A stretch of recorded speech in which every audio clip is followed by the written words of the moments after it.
Welcome to the 5-minute introduction to Flipgrid for our remote teachers.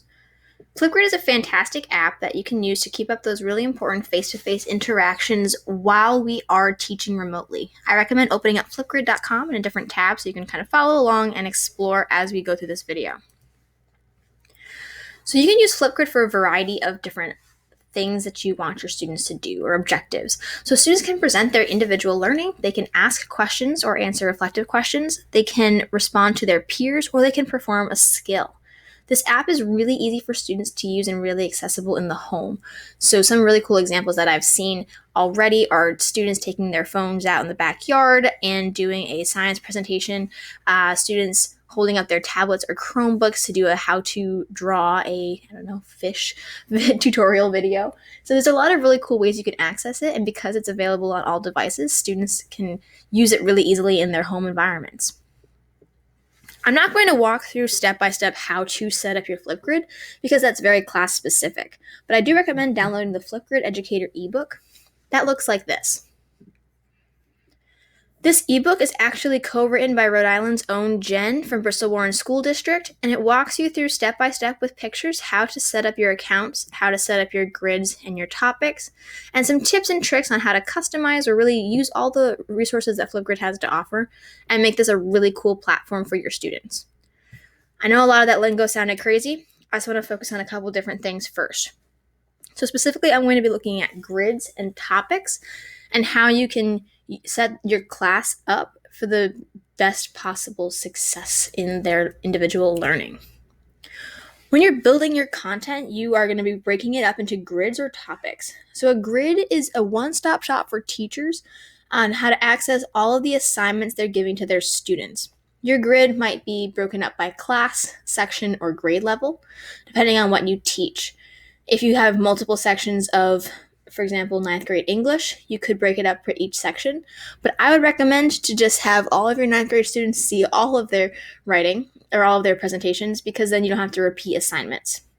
This is also a really easy way to break it up. If you teach 6th or 7th grade science, you can have different grids for each of those classes.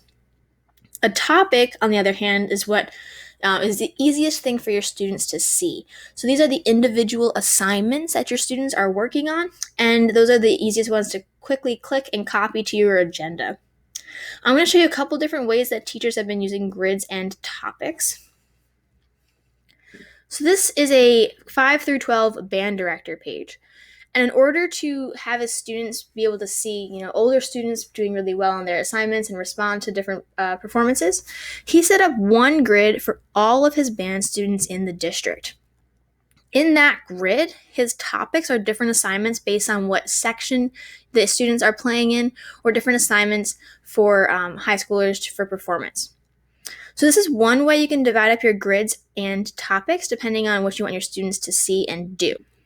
Now this is my grid page, so you can see I've broken it down by a couple of different things. I have different projects here, but I've chosen to do Shakespeare for all of my 9th grade students in the last 2 years. So all my topics are here and they're broken down by subject. I have a couple different topics. That brings me to my next point. When you're creating your topics, you really have to be intentional about your student objective. Do you want your students to present individual knowledge, unique insights or perspectives, maybe like in the form of a research project or a book talk? Do you want them to perform a skill, like a musical performance or oral recitation, when students are practicing the same thing but showing their individual mastery? Or do you want students to reflect on their learning by answering or posing questions that challenge their peers to think about the skills that they gained and how that impacts their learning? If you check out my sonnet recordings grid, for example, I combined the perform a skill and reflect on learning objectives. So students were performing or reciting their sonnet and they were getting graded for oral presentation. And then their peers could go back and respond with critical feedback in these videos to the peers' sonnet and give them some ideas for the future. This is a great way to keep up student interaction. You can use emojis or those videos. And I recommend checking out Jen's story and other resources to really make your Flipgrid and your digital learning opportunities the best possible for students. Thanks so much.